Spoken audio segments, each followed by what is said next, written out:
Thank you for joining us tonight. Advocates today called on the Iowa legislature to pass pricing reform for insulin in Iowa. Local 5's Carson J.S. Reichart spoke to Iowans about what sort of difference those efforts would make in their lives. Today, advocates gathered at the Capitol to show their support for two bills that would help reduce the price of insulin in the state. Now, that might not seem like much, but advocates argue that pricing reform could be a literally life-saving change for diabetic Iowans. The bills are House File 262 and 263. The first would allow a pharmacist to fill an emergency prescription for insulin users if their doctor isn't reachable.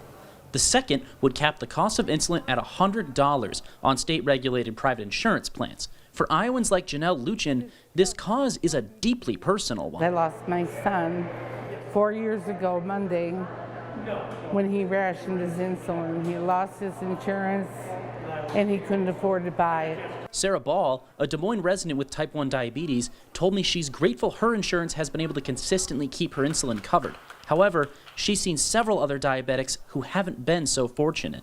There's great efforts out there looking to combat these things that have cost far too many lives. But it's also heartbreaking to think that there are people that have died because the system did not work for them. For Luchin, the cause is especially timely. Her son, Jesse, was a football fan, and he passed away just after 2018's big game.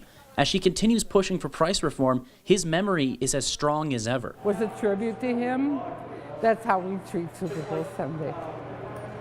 That's about who Jesse was. He loved football and he loved his Packers.